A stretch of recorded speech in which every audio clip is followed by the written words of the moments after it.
name is Jade, and today we will be discussing The Reckoning of Noah Shaw by Michelle Hodkin.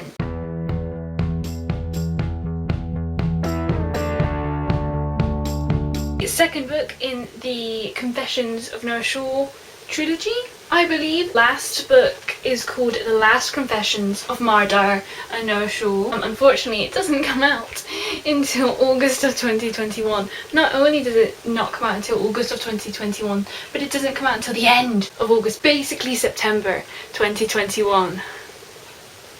I don't know how I'll cope. I don't. Do you want to hear a little story about this? So I get the book, I ordered them together, and I don't really look at it for a while. It's fine, it's a book. I mean, it's got a little tear on it, which I was kind of annoyed about. It came that way, it was new. Fine, whatever, can't be bothered to send it back. I go to start reading it. I'm like reading, and I'm doing my thing, and I'm like flicking through, and what's that I see? It is signed, as you can tell. And so I'm like, oh ha, I didn't order a signed book. I just ordered a book, and it came signed. So my boyfriend starts Googling, and he finds out that all of the first editions were signed. I look, and lo and behold, first edition. So I just happened to get a signed first edition. And then, see, we have a rescue dog. She's very disobedient, and she kind of has a mind of her own. We've not even had her for a year yet, you know, we need to be patient with her. I mean, she's getting better. If you shout at her no, sometimes she won't. She'll leave it alone. And there are certain things that she'll go over to over and over again. Like, for instance, I have 2 cookbooks on the very bottom of my bookshelf that are now torn to shreds, and she will always try to get those 2. She knows that I say no, she's not allowed them, because I've ripped them from her so many times. And she's gotten some of my school books before now. Some of my school books have dog chew marks all over them. I don't know if you can see where I'm going with this story, but I'm always super paranoid about like my beloved American hardcovers, because I know that if she gets them, I'll be mad and I'll have to rebuy the book because I care that much. I go to pee, right, and I forget to move my book. So it's partially my fault, but also, you know, I was in there for like 2 seconds. I literally had left for 2 seconds. She wasn't even upstairs when I went to the bathroom. And my beloved first edition signed American hardcover is now all chewed up. Great. I was upset for the good rest of the day. I don't know how well you can tell. There it is, and pages and here are missing, and the tooth marks go to like halfway through the book. I don't know what she did to this. The front is all chewed as well. Can you tell? Can you tell? I think you might be able to tell there a little bit. I'm very upset. Of all the books to chew. Of all of them. So this is a book we keep the dust jacket on now. Forever. It doesn't come off. Anyway, on to the actual book. Sob story over now. As I said, this is the second book. I definitely think I enjoyed it more than the first one. I had some plot issues with the first one. I'll link my video to the first one down below. I still think it was a little slow. I mean, I'm comparing it to the Mardar trilogy, which is bad because it's its own trilogy. It's just so hard to like disconnect them in my mind. I enjoyed myself more. I think I'd give it an 8.5 out of 10 is what my gut is telling me right now. It might be an 8 though, just because I don't know if it was like spectacular the best thing. You know, it was fun and I enjoyed it, and I did theorize like a crazy person. For the cover of this one, for the color palette of this, I think I just prefer this oval cover. The way they're like embracing is just more dynamic and pleasing to the eye. Yeah, I can't think of anything else to say for the non-spoiler section. If you have yet to read The Reckoning of Noah Shaw, I suggest you leave. Goodbye. I'm not sure how well representative of the book this cover is. Like, I get it's the theme that's going on here. You have the 2 people in the book. We had them in all of the first books as well, but Mara's hardly in it. And she's covering him. Is that metaphorical for her metaphorically loving him as much as he pushes her back? I did rave a lot in the last video, I feel, about how I didn't trust Mara and how even more I didn't especially like her. My view of her has softened in reading this one. I think he started to, like, in hindsight, think about some things, and the way that he kind of goaded her, he felt like, into killing everyone in Horizons. I don't know if that was necessarily his doing, if she actually did kill them because subconsciously he told her to. I think it was on her. What really upset me in the last one was Stella, and I think that was on her. She's so erratic, but I guess that I'm forgetting about how damaged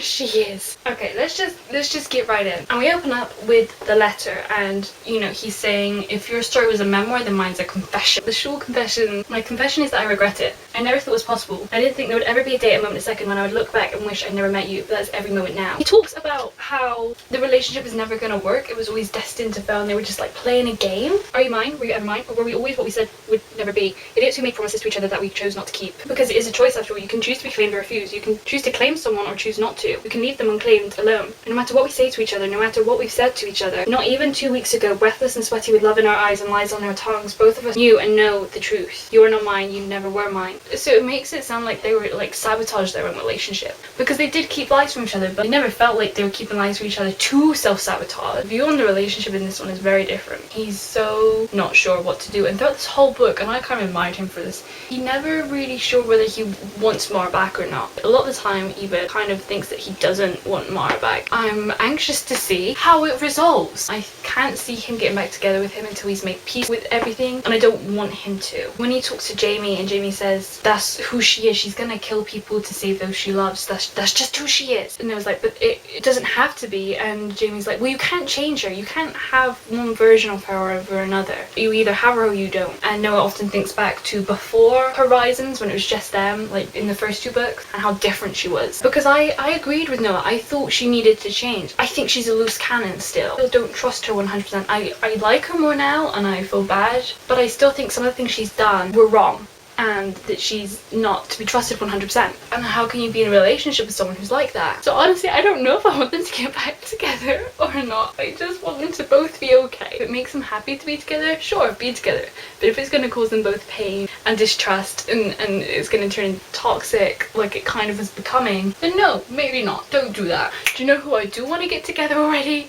Goose and Jamie. The flirtation is so subtle. And I love the conversation that Goose and Noah had when he's like, yeah, he likes you. Good stuff. So we're with Em in the car. And it sounds like Mara did tell him about some of her memories. I'm not concrete on which one she didn't tell him because he didn't know everything. Michelle does this sometimes. I've noticed it, I think, in Retribution, is that certain things, they're not cleared up in the way that I want them to be cleared up. I think it happened actually a lot in the first trilogy. It just kind of assumes that you'll know or you'll put it together, and sometimes not enough clues laid out. And when we're theorizing, trying to figure out what the heck's going on, and there's so many different theories up in the air and different ways you can connect different things, these random pieces of the puzzle that don't always click together in obvious ways in the beginning. Actually, I think I did a fairly decent job figuring out a lot of stuff in the first trilogy. This one did not see that end coming. Good. Happy about that. The end really boosted my thoughts on the book. I just think some of the clues she needs to be laying down for this stuff. Knowing how much no one knows is really important, and I'm not sure how much Mara has told him. And Em starts going through all these different promises and all these different things. Obviously in hindsight it was all lies, it was all just to bait him. At the time I was freaking out because didn't she say that Mara is now with Lukumi? I keep calling him Lukumi. I guess really his name's the Professor. He doesn't have a name, does he? And she knew that he'd lost his ability. It definitely seemed like she'd watching him for a while. Just like the Professor. Never really knew whether we could trust her or not. The shady originals. He didn't have his phone for like a bajillion years. He didn't have any money. Goose didn't have his phone. Why don't they have their phones and money? This is like, this modern age we live in, we don't go anywhere without our phone. Why would you leave the house without money in your phone? Especially in your situation when you never know when things are gonna kick off. As they did. They go to England and they get drunk in the graveyard. He dreams about Horizons, and this is when things started kicking off for me. Up until this point it was moving very slowly because all we had learned is all this crap that Em spouted, but I don't think we really learned a lot. Like she's trying to goad him into saving Mara, like she said, slay the dragon, save your girl, implying that the dragon was the Professor. And that got me worked up a little bit, but it was just like one long arc of a journey just to get to England, and him, I guess, dealing with breakup damage. And we do deal a lot with Noah and his psyche, and I like that. Just wanted more to happen, and more did happen in this one. But when it got to like a third of the way through, I was like, oh, it's losing me a little bit. It's been a while since anything like has happened. Like we need things to start picking up, but obviously the end. I knew I needed a big end. They're drunk in the graveyard and he's dreaming about Horizons. Obviously he's remembering things. I want to know what it was specifically that triggered him to remember. Was it the alcohol? And he punched the tombstone. In his dream, he punched the glass, so I'm assuming that's why he punched the tombstone. But when he woke up with the fist, I almost assumed like his dream was affecting his reality. And I was like, what the hell is going on here? He was in the room when Cal's told Mara that Noah died. We saw that in Retribution. So to see it from his perspective was so interesting. Then we go to their conversation. This is what was at the screen when Mara, Jamie and Stella went into the little basement underground office of Cal's, something started playing on the screen. That was this conversation. I did go back to Retribution, and I didn't for the one where she told him Noah died. I just assumed they were the same. I did go back to the conversation though and like follow them next to each other to see which bits had been cut out and which bits had been left in, and there were 1 or 2 chunks in Retribution that never happened here, and the conversation ended completely differently. Like no one at no point ever says, what do you need me to do, which is how it ended in Retribution. Oh, that's not great, because she could have just copied and pasted it in and changed it up a bit. I'm assuming she wasn't expecting people like me to go between the 2 books and check. Like, it's okay, I can suspend my disbelief. And I completely forgot about this conversation he had with her and what it all meant. Like, it's so nice. A lot of the loose ends that were left from the original trilogy, she's starting to pick them back up and weave them in here. And like, I'd forgotten about that conversation and what it meant that he could possibly be working together with Cal's, and I really liked that we came back to it though. I'm really glad about that, and I think the way that we tie all these memories in, and it's so reminiscent of Mara and her grandmother. Obviously we have a bigger variety in this one, which I really liked, and we have letters and things that made it feel much more like the original trilogy, like in its tone and in the use of the way that the writer weaves things together. We also learn in this conversation that Mr. Shaw hired Kels. He recruited her and sponsored her doctorate. So I wonder if she knew about gifts before that, or if Shaw told her about the gifts. She also says that Shaw wanted to kill Mara, but Kels was the one that convinced him that maybe she'd be saved. And then we go back to Noah, and he's considering self-harming, and it's really hard hearing him talk about those things. Obviously now he can. He's so broken, and I feel so bad for him. Now we go back to his manor, and it's his manor now technically. Why is it not his grandparents' manor? Why was it ever passed down to David in the first place? You think they'll just own it because they live there? Do they not? Do they live somewhere else and just visit? If they're still alive, then why don't they own it? Why did it get passed down to David? And it was so funny that he couldn't get into his own house because no one believed him, because he didn't have his ID, didn't have a key. And then we have a conversation with Kate. I'm glad that she was in this one a little more. I was thinking about the whole of the first book, like, what about Kate? Why are we not checking in on her? And Ruth, to be fair. And I can completely understand, like, from Kate's perspective, why she would not like Mara, why she wouldn't trust Mara. I felt really bad for her, and I'm really hoping that we come to peace with it in some way, shape, or form. It's building, like, if some kind of resolution's gonna happen in the relationship. I wonder if ultimately she's gonna find out about all this. They kept mentioning Cheltenham, because she was gonna go to Cheltenham, and every time I was like, Cheltenham? I went to university in Cheltenham. It's not by any means like a posh university, but Cheltenham is quite a posh place. The Englishisms in this book was really well done. Just all of the words they use, and they talked about Coronation Street at one point. All of the little things was done so well. When he's having that conversation with Katie, she mentions about how he missed her birthday, like the 23rd of September or something. For some reason I thought that the first book took place in the beginning of September, and it didn't feel like that much time had passed. Come the end, I think he says, like, it's been a week since the end of the first book essentially. And I was like, how are we making that assumption? I can't, like, I didn't go through and count them all, but that felt too long. It didn't feel like they were there that many nights. Maybe time happened in between them moving places that we just kind of skipped over. In the beginning of this one, he says that Goose, you know, he tried to leave the hospital yesterday. I was like, yesterday? Is it not the same day as when Mara left? It sounded like he was still stood in that room processing when he left at the end of the second one. That kind of took me out of it a bit as well. It was the same with the food thing in the first one, how they never ate. They ate in this one, so at least there's that. We had the paintings of Simon, and we spent a while there, so I was like, this must be significant, and they were. I don't know if the paintings themselves were significant as I thought they would be, because we spent so long looking at the individual paintings. Em said that one was before, one was after, and I don't think we ever conclusively found out before and after what. Before he got sick and after he got sick. Em is insistent that he and Simon are connected and that she's gonna see his memories. And I'm sitting here thinking, why do you know this? Why are you so insistent that it's Simon? Because he's had, like, you know, any number of ancestors. Why Simon? Why are they connected? How do you know, more importantly? See, when the professor knows things, for some reason, because he knows so much already, he can see the future. Don't question him knowing these things. Like, it feels reasonable that he can know these things. But with Em and anyone else, I don't trust it. And they sit down and they talk in the pub. We find out that what Em wants to know how Simon found the professor, because we've been told that Simon contacted and hired the professor to find the cure to immortality, which isn't wrong per se, because that was what Simon wanted, but the professor came to him. The way the professor manipulates things, like using like little bits of the truth and then like just hiding it under a veil of lies. So unnerving. I don't like it. I don't know who we trust. Do we trust Professor or do we trust M?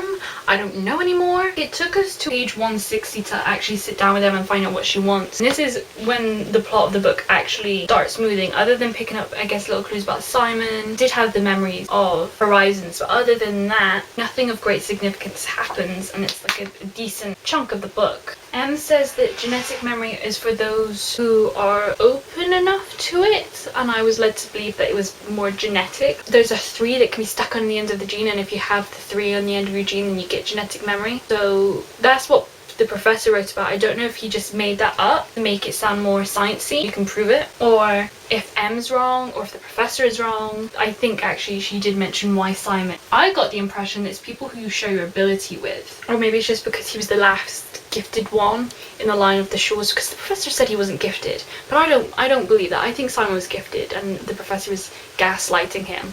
Shaw induced a lot of people to have the gene, to have the powers, and this is ultimately the biggest kind of crux of the book, the biggest problem, and this is why these originals are pissed off. Jamie, I think, is an original. Stella was suspected original, so she might not be. She could be a copy, as they end up calling them, and this was a really important seed to lay down. But at the time I was confused, like, how do we know that Stella aren't originals? How can they tell the copies from originals? But in hindsight, it's probably because they made the non-originals. They know who they are. Okay, so then it's time for their little nightmarish scene adventure. Takes the acid. They go downstairs because that seems like a good idea. Goose sees something at the corner of the eye, and there's a mirror there that wasn't there before, and then a drawer slams shut and they find the book. I was reading it at night and I was a little bit creeped out. I was like, no, ghosts are not a thing that's about to happen in this book, and I was like, there best be a logical explanation for why this is happening, because everything that's happened so far has been, I think, pretty well grounded. They go downstairs, even though they say they're going to go back up, and I'm sat there saying, why are we going back down then?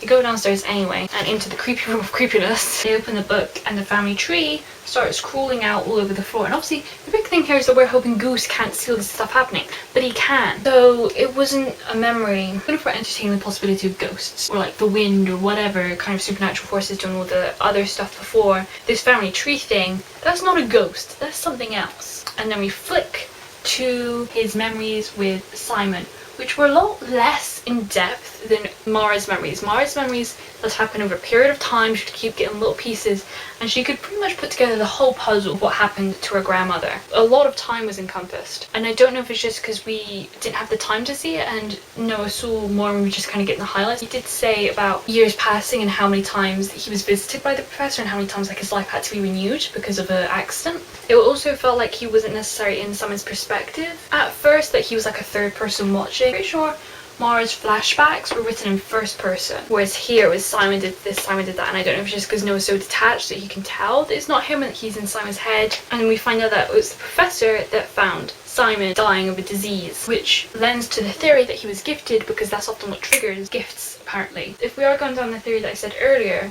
that the reason him and Simon are connected is because they share the same gift, that would have meant that Simon could heal. I don't really know if gifts pass down through generations, through family lines. I talked about this in, I think, the Retribution of Mara Dyer, that it makes sense for gifts to be passed down along families. Like, Mara inherits it from her grandmother, like someone will take it over from you someday. Although we don't know if Mara necessarily has taken over M's power. We don't know if M still has her powers or not. It's a big fat question mark. So if we're following down that theory as well, it makes sense that Simon could have healed things.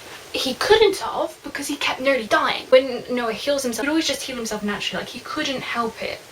So that would happen to Simon as well. I don't know what's going on there, and I want to know, because that's a big fat question. Like, why does Mara inherit her grandmother's powers, but no one else seems to necessarily have inherited their family's powers? They just have different powers. It doesn't make sense to me. I don't fully understand what's going on. Or did he inherit the healing powers from his mother? No, he didn't inherit the healing powers from his mother, because his mother could charm people into liking her. Or was she just charismatic and I read too much into that? So many questions, so many possibilities. I want it fleshed out. Do powers go down family lines? Takumi mentions like being in league with the king. Is he really in league with the king, or is this like a big tall tale to win the doctor over? I don't think he was really in league. Obviously not actually in league with the king, but like he was like, you know, an important person. But he could have been. Scary thoughts. So I assumed he was going to have 16 more years, but then we jump. I thought a bigger jump than 16 years? It's borrowed time, and it seems like the way he kept needing it renewed. But was it 16 years later and that's why he fell on the horse? Because his borrowed time was up, it had been 16 years. But something they said made me think it's longer than 16 years. Yeah, he didn't, his life was saved 43 years ago. And I was really wanting to know what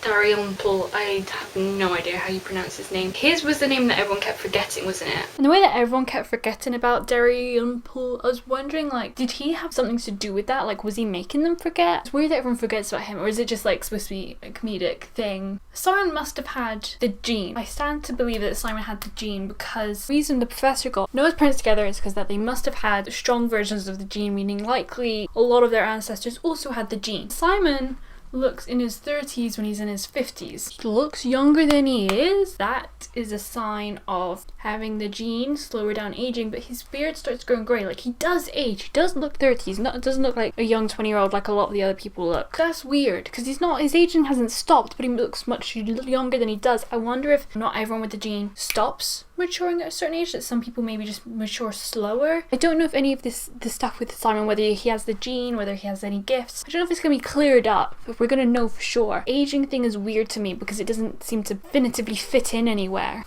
Em as well. She looks like she's in her mid-30s. So I'm assuming when Mara was born, she started aging again because that's kind of the time, I think. But wouldn't it be when Mara started manifesting, which she didn't do until she was 16? Weird that Em looks like, why is she that age? It must have been when Mara was born. That's the only logical explanation. Now that Sam was in fact related to Noah from the family tree incident. Simon had an illegitimate son, didn't raise him or anything, but he sent money for the kid. And so I'm assuming in the first book, when we have that long story about there was a son and it was supposedly the caretaker's son, but then there was rumors that it wasn't the caretaker's son, it was someone else's son, like a member of the family, and then they went away forever. I'm assuming that's what this is, that Sam was descended from this illegitimate family line. And so it's weird Sam was the first one, and the fact that he's related to Noah, I feel like there's more there, possibly. What does it matter if they're just randomly dying? And it was Professor that told Simon about Em. The Professor and his motives, especially when it comes to this, is a whole bag of worms for me, and I'm going to save that for the end. But Professor had heard of a child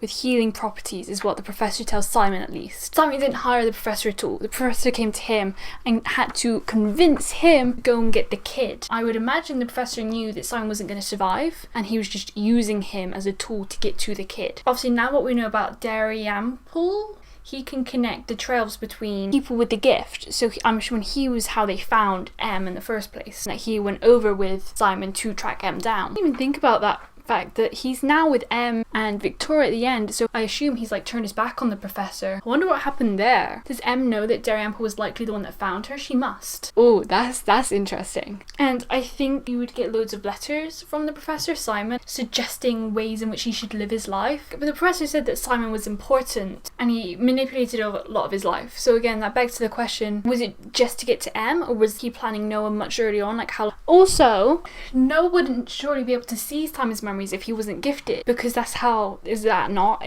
how the genetic memory, that's how the genetic memory thing works, is between people with the powers in the gene. The way the Professor talked about it was really shady. I want to know what his powers are, because the way that it was talked about was so shady, it feels like there's more there to look into. It was around here that I started to feel bad for Mara, and my opinion of her started changing. I remember the way she sounded there, her hollow voice and empty eyes, and what I did and said to her to stop it, get out, kill them all. Kells used us and I used Mara. She was drugged, compromised, more vulnerable than I was, and I used her. She woke up alone in Horizons, been told I was dead, and then did what I told her to do to get herself and Jamie and Stella out. She killed them all and then I threw her away.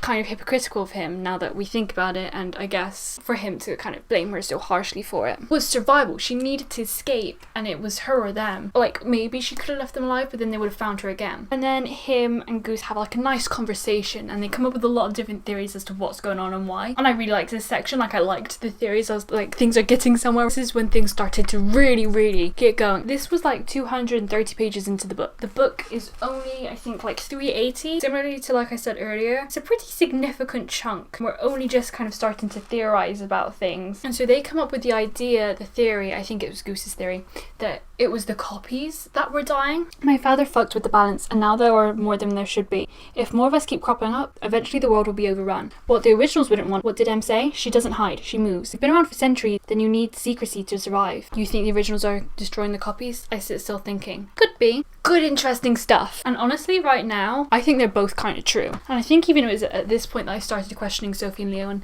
if they had more to do with this than they first let out. So they find Eva, aka Caridwen, and with him is Isaac. Lo, the gasp that came out of my mouth. Did not see that coming. He escaped, he ran away when he was 6. What a brave kid. And he's very, very, very skeptical of everything and everyone. He likes to stay on the move, very similarly to M, and he said nearly exactly what M said, and then he also sounded a lot like the professor, and it was kind of suspicious. I wonder if there's something deeper there, if connected with them in the past, but I don't think so. I believe him, and it's just a coinky dink that is genuinely how these people survive. Like, he's the oldest one of his generation that they've met. Noah's thinking, like, if we want to survive like he has, we should do as he does, and he's just always on the move, can't stay anywhere for very long, and it definitely starts messing with Noah's thoughts. From Isaac onwards, he starts second guessing everything, and I thought a lot of it was well founded, but at some points it was a little less well founded. Talks about the tattoo and how he copied it from the professor, but he interpreted it so it was slightly different because he likes the meaning behind it, and I think it's kind of like an inside joke that this professor is spouting justice, but really he's gonna bring justice. But he's not trying to bring justice, is he? He's just trying to survive. I guess that's the difference between Isaac and our people. Isaac says that Sophie can manipulate sight, while Leo is the one that draws connections. And at first, Noah's like, I think he must be wrong, because the way Sophie described it, it sounded so accurate, but then why would they lie? I'm still not 100% sure why they did lie. I'm assuming just for protection. Stella also thought that Leo was the one that could do the sight projection thingy, so they lied to Stella as well. I wonder if there was more going on between Leo and Sophie. I really hope not. It seems like knew each other very powwowy, and they were even lying to Stella, who Leo was supposedly in love with. I wonder how much Leo knew, if Leo knew about M. I don't think so, given what happens to him. Okay, Isaac says that, okay, your powers start with healing whatever, but you've got some rough years ahead of you, and I'm assuming he's referring to all the copies he's seen go through the stuff they've gone through and then kill themselves, or has Isaac himself gone through something? But Isaac could be a copy, so maybe he started having all the suicidal thoughts and he was just strong enough to fight them off or whatever. That would make sense, that what he's referring to is what the copies go through and not necessarily the originals. It's weird because we have the originals like M and the professor, and then we have people like Noah and Mara and Jamie who have the original gene, but they themselves, they're not originals, so it's hard for me to keep track in my mind of who's who. Caridwen can't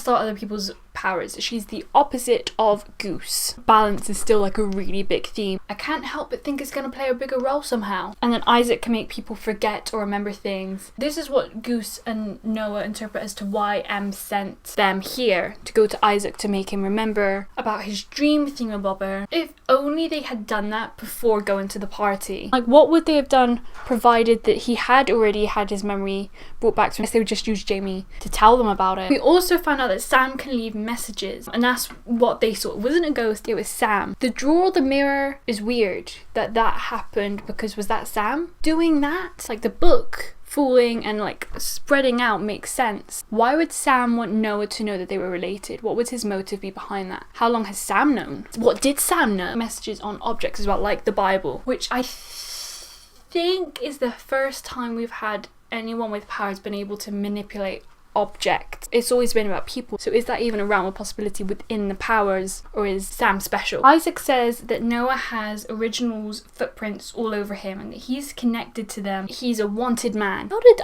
Isaac know that? That felt weird. I guess it's because he had so many originals in his memory that he must be connected to all those originals, and that he's inferring that he's a wanted man. He doesn't actually know. I liked Isaac. I liked how, like, you could tell when Noah was lying, and he was so insistent and he's so set on his own agenda, and it was kind of frustrating for us because we wanted him to help us. It makes me feel safe because I don't think he's going to give in to them easily, and I think we should for now lead in his example because he seems to know what he's doing. Also says that the professor is still manipulating what Noah's doing. They're older than you and smarter than you and stronger than you. Think you're all damn the man, save the empire. But they're the man and the empire. You can't beat them is the point. Whatever you think you want most is, that's what they'll use to get what they want from you. I'm guessing that's why Isaac doesn't try and fix any of the things, and he's different, and why he stays on his own, because he doesn't think he can fix anything, because they're just going to keep manipulating people for their own gain, which seems like they're doing. They've not been proved wrong. They're all very like self-entitled and annoying, these originals. And it's so annoying the way the professor is still influencing Noah after all this. But is he though? Because he's doing what Em wants him to do. Isaac doesn't know that. I don't think it matters. I think what matters is he's still being manipulated by an original. Then we have what I am going to refer to as the beginning of the end, where we have the weird initiation thing, and then blindfolds pulled from our eyes and Jamie's standing in front of us. Jamie does a little tap dance in the arched doorway and spreads out his arms. Ta-da! So very Jamie, and boy was I glad to see him. I was having Jamie withdrawals at times. I wasn't actually, because Goose has a very Jamie-like feeling to him. I was really enjoying Goose's company in this book. I love how naive he is. It's dangerous, and obviously it's ultimately what gets us in this mess, but everything's so skeptical and cold, and we can't trust anyone, and it's nice to have wee little naive Goose just to lighten the atmosphere. And look at like how many pages we have left. So much goes down. In the last like 3 chapters, everything changes. Initially, Noah's very suspicious of Jamie, and they kind of start rubbing edges a little bit. It felt too much of a coincidence that he was there. He just casually came over to start like do some sightseeing and see some English universities. I was really worried that it was the professor and Jamie was doing his bidding and that he was like betraying them, and I was like, no, Jamie wouldn't. Jamie would never. Victoria showed up, the solicitor woman, and I was like, what are you doing here at this, this little university freshers party thing? She's like, oh yeah, your father's running this event. Didn't you get the invitation? And that makes the fact that Jamie's there and that she's there, the fact that they're all there, even more suspicious. And I definitely thought that Em was involved in some way, shape or form. Noah put like their offness down to the fact that they're friends without Mara now. It's a different dynamic. Like before Mara, they didn't really like each other. That felt very loosey-goosey to me. I wanted to trust Jamie, so I was like, I was going along with it, fine. And then Jamie knocks into him and knocks out the champagne. I think that was like Noah's last straw, like something's up. And I was like, yeah, something's up. I don't like it. We never found out what was in the champagne because presumably a lot of people would have been drinking it, so I don't think they like poisoned champagne or like put drugs in the champagne, because then there'd be like mass druggage. Loads of kids would end up being drugged. So what was in the drink? Or was it just the fact that Jamie didn't want him to drink any alcohol? If so, why? They start communicating with blades of grass. I can only imagine trying to spell out words with blades of grass. I don't imagine it going well. But sure, I'll run along. Jamie says that he's being a bad spy for the professor, I think, spying on EIC, his father's company. That's at least his cover story, we now know. But at the time I was like, the betrayal! Jamie, why? But at least he's telling us. And that they were being listened in on. I'm presuming the people that were listening in on them would be like Victoria and Em and the originals, right? Who we know in the end that he's working with. Why couldn't he tell Goose and Noah his cover story straight up that he's spying for the professor? Or is he still spying on Em and Victoria? Was there some semblance of the truth there? Okay, then someone's night climbing. I knew this was going to be one of the suicides. I didn't see Leo coming. Again, like deep down I was like, why don't we try and go over there and see if we can stop it? And then Em shows up. Of course she does. Was just waiting for the explanations at this point. There was obviously something much bigger going on. When the person fell and died, Em was completely unfazed. Up until this point, I didn't necessarily trust Em, but I didn't untrust her either. Like, I didn't think she was one of the bad guys here. I didn't think she was going to be this far on like the other playing field. Like, I didn't see it coming. And then we have the real end where they're in the library and Jamie's the guest of honor. And I'm like, oh. What? Because Victoria says it, so Victoria's obviously in on it, and I think by this point you can gather Em and Victoria know each other. Noah says like, I know why we're all here, we're all gifted or something like that, and Em starts spouting all these lies about what you're talking about. My name is Em, as in Emma. I was a friend of your mother's. Gifted? Do you need to lie down? It was the most frustrating thing, and it was so reminiscent of the original Maradaya trilogy. This book felt much more reminiscent to that because of these little things, these little nuances that are like throwbacks, like the fact that they didn't believe him. They're so reminiscent of Mara not being believed and how frustrating it was. With the ghost situation, it was so reminiscent of her hallucinations, and in the very beginning we weren't sure if Jude and Claire were ghosts. But there were so many like little references to the original books, and it was so cool and so well done, and I wish we had more of these in the first book. And Jamie knows that she was called Mara because Em introduced her as Mara. Jamie stood there like, he met Mara as Mara, so he's gonna come to Noah's defense and be like, no, you said your name was Mara. And he's like, no, I don't know what you're talking about, Noah. Jamie, why? What's Victoria's gift? Because we know she's gifted. I'm assuming she's an original. And it's scary the fact that she's Noah's solicitor and she knows all about EIC. I'm assuming that's how they got a lot of their information, through her, because she can like spy on them. And then Noah collapses and I'm freaking out right before he does it. Says something about Leo being the one that died, wakes up to them being, that was a bit mean. Yeah, it was a bit, wasn't it? And they're just playing around with him like the psychopaths that I believe they may very well be. So we're assuming that was Leo that had fallen. Why was he in England? Why was he there? Was he there to meet up with Ceridwen, her? Still worried about Stella. And I really hope she gets better and that she's in the last book. I really, really hope. If nothing else, I want to see her again in the last book. Why did they make him collapse in the first place? Why not just tell him all this then and there? Why wait? Were they waiting for the party to be over or something? Like, we don't know how much time happened there. Enough for Jamie to get changed. And they were just so in control of that situation, and he could have been so easily manipulated. Like, everything they said could be a lie. I don't think it is, because it's all kind of based on stuff that we already knew and we already started putting together. But it could be. They could just be manipulating him again. And I think he was very much aware of that. Like, why didn't they just come to him and ask nicely? Why set up this whole situation and force him to do it? Because that's already just going to put a bad taste in his mouth, and he's not going to work with you again anymore. You've now made yourselves enemies to him. Whereas I don't think what they're doing, I mean, maybe with the kind of giving the people the push to kill themselves, that's not great. I still think we should try and see if there's any other way to avoid it. I'm sure they already have, but the fact that it benefits them, what Noah said before about too many of them, the fact that they want stronger powers, the fact that honestly I think they're just power hungry and they want to be the big bads, but the fact that it benefits them to have these kids killed, I don't think they have. So I think we still need to look into if these people really need to die or not, if there's some way to reverse it somehow, which it seems like they can, because they want Noah to heal Isaac if he's not original, so they can do. So why didn't they just come to Noah and say, hey, we're going to kill themselves, we need you to heal them? Like, why did they set up this whole charade? Because now he's not going to want to trust you and work with you. I was going crazy. So we find out that these copies, they have like a kill switch in them. They're not designed to last, just a side effect of being them. I think Stella had figured this out, that the copies, they self-destruct, because everything she was saying on the bridge, it matches up perfectly. So I want to know how she figured this out. I'm assuming there was something in the archives. Who destroyed the archives? We still don't know. I'm assuming it was one of them, so that they could feed this information to Noah and manipulate him in the way they want to, rather than them finding out on their own and going about it their own way. Could be someone else though. It could be the professor. They also claim that Noah's just shut his ability off, that he hasn't actually lost it, which begs the question, I think it takes Noah a little while to ask it. Did any of them ever lose their powers? Because Goose is pretty confident that his is still going. And Jamie very well could have still had his powers and just refused to use them when Noah asks him to, because he's really on Victoria and M's side and he wants them to go off with Victoria and M. He lied.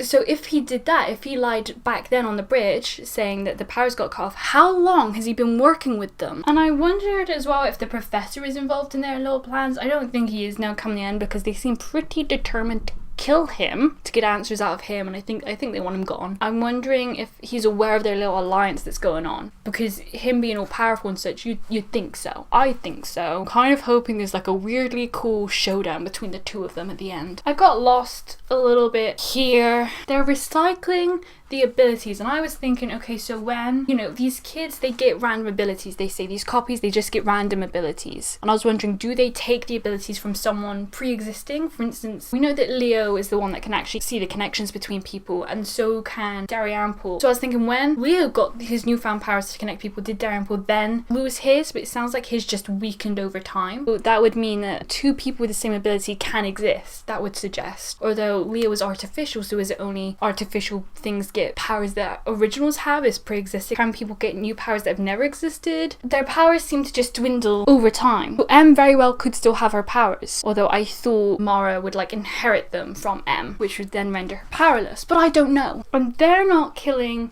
the kids, supposedly. It's not the originals. Plot twist of the century. It was Charlie, aka Sophie, who really was the one that was controlling everyone's sight. They did lie before. I wonder how long she's been in their league. I'm guessing that she and Leo were friends first, and then she found them some other way after that. The betrayal! And I feel so bad for Daniel, because this is beyond what we thought was happening before. Like, before we were betrayed, this is like 10 times worse. Not only is she working with the bad guys, and she could have very well been manipulating them for a very long time, she's pushing these kids into killing themselves, because she knows it's going to happen inevitably, and in her mind, death is better than what they've gone through. I'm assuming they come out with all kinds of mental health crap. I think there's just people with the gene thing, most of them seem to be like that. It's hard because we don't know exactly what they've gone through because we haven't seen it. And it makes it even more sad and weird that Stella pinned it on Mara. I wonder if they wanted that to happen. Everyone kept subtly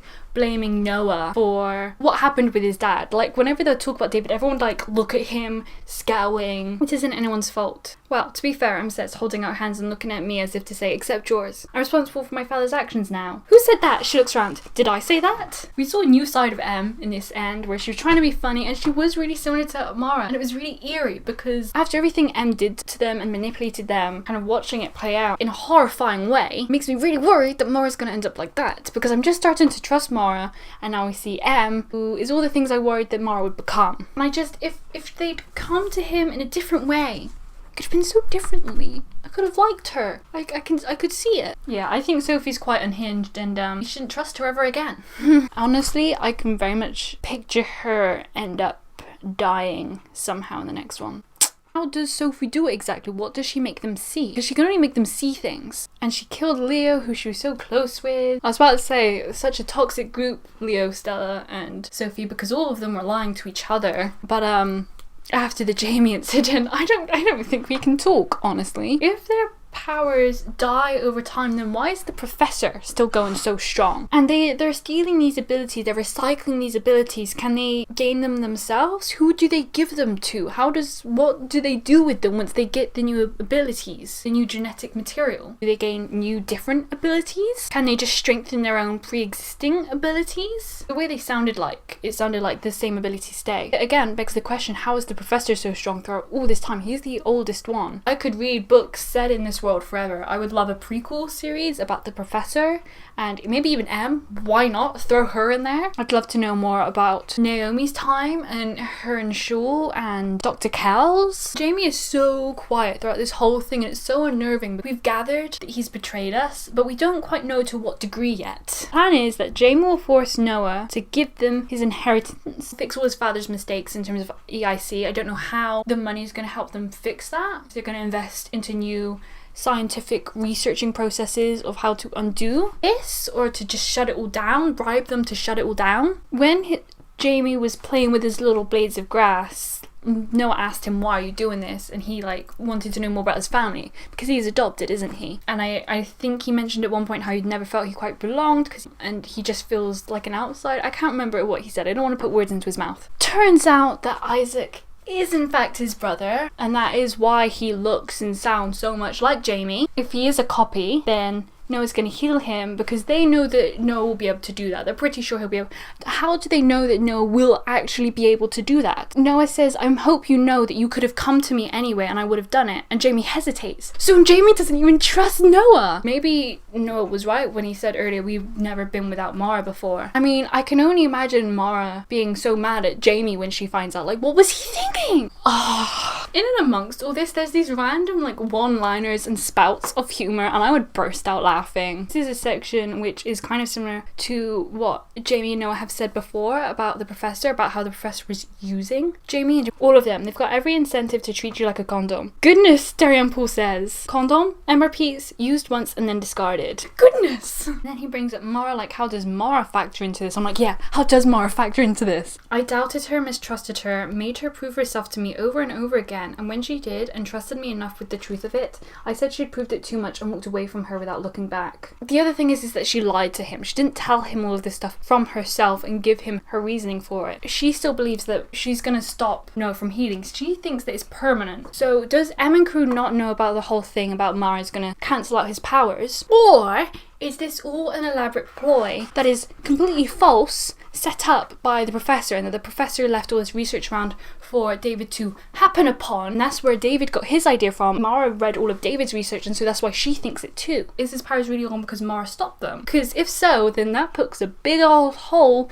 in Jamie's little plan there to save his brother, who, may I add, might not want saving. Supposedly, Noah's memories are really important as well, and they're going to help fix everything. We don't know how yet. I think we're just going to have to sit and wait for that to play out. I can't guess how. And the saving Mara from herself thing, I think that's still in play, and I have no idea how they plan on doing that. What, they're gonna kill her? They're gonna stop her abilities? I'm really worried about Mara and what they're gonna do to her. I don't think she cares that it's her granddaughter. Noah would often think back to things people have told him in the past and like how it applies to what he's saying. Like he often thought about things Mara had told him, bits of information that he'd learned along the way, like he would like apply it to the present situation. I don't know how I feel about it. I don't think I paid too much attention to it in the first one. It kind of feels like the author's being like, look, I set this up earlier, see, it links in. Sometimes though, it was very clever the way it all clicked together. I think back to what Isaac said before about the originals appearing in my memories. A wanted man, he called me. Whatever the thing you want most is, that's what they'll use to get what they want from you. I've wanted many things, not to have to feel any more deaths, to protect the people I care about, to save Mara most of all, though she doesn't need or want me to. Even leaving her was a way to try and change her, to get her to be the version of her I wanted instead of the version she chose to be, the version I wish I could forget.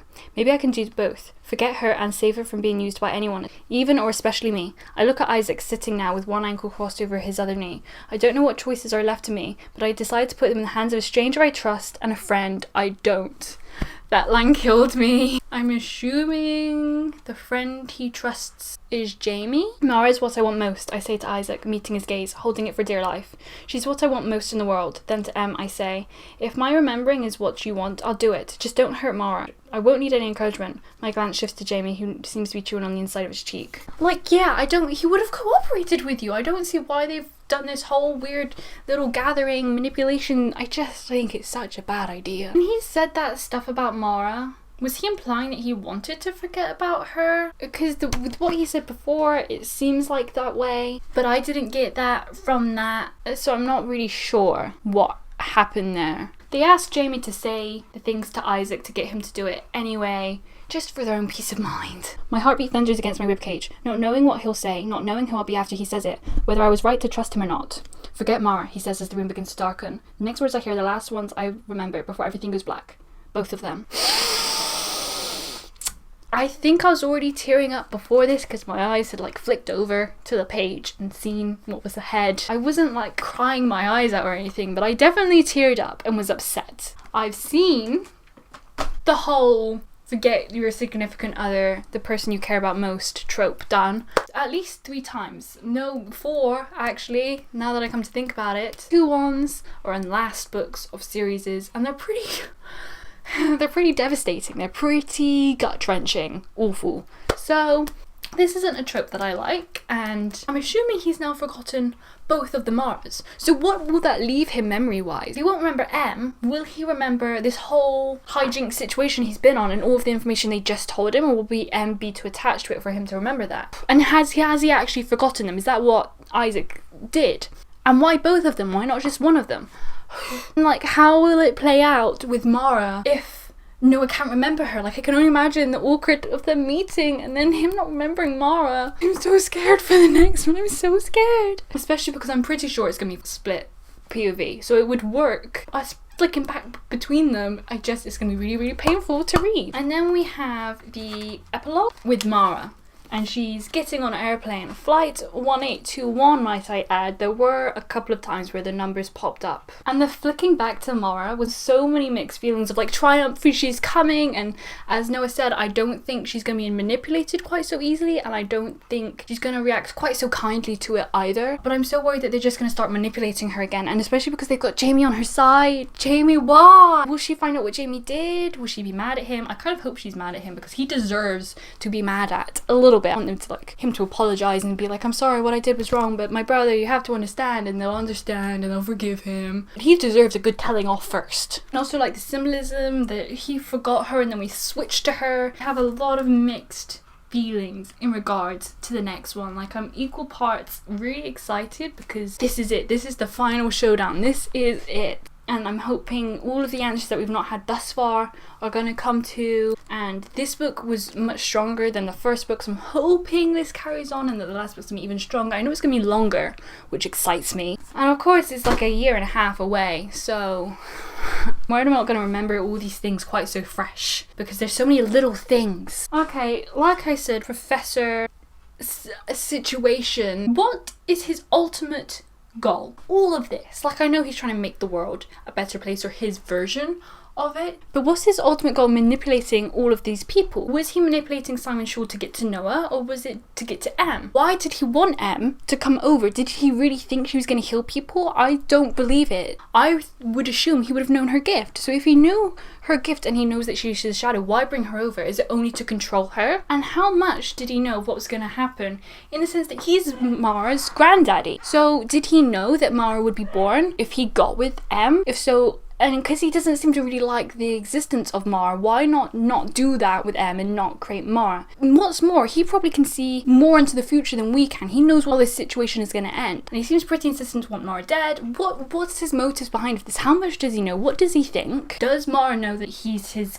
granddaddy? Because it's not clear whether or not she figured that one out yet. I want to know how much he's knew and how much he has actually had influence over. I want it cleared up because I have so many questions. I think that is everything. Excited and scared for the last one. And like I've said in the past, highly plausible that one of them will die. Just a matter of who and how. I want most of them to group together, including Stella and Daniel and Jamie and our original group. I think I want them back together. I want them all to be on the same page, and I want them to all forgive each other and figure out how to figure this stuff out. I'm assuming that's too much to ask for though, and it's gonna be a lot of pain before we can get to that stage, if we get to that stage. If you've read The Reckoning and you're here watching this, be sure to leave your thoughts and theories and opinions down below. I'd love to read them. That is everything I have for today. Thank you so much for watching. I hope you have an awesome morning, evening / night. My name's Jade. I hope I see you again next time. Goodbye!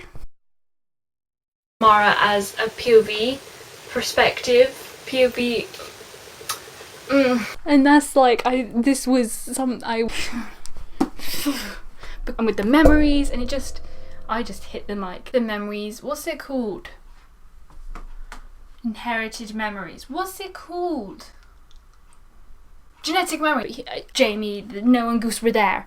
Why could I not get that sentence out of my face? Ceridwen? I'm assuming that's pronounced Ceridwen. Sounds Welsh. Hey Siri. The following pronunciation is brought to you by pronouncenames.com.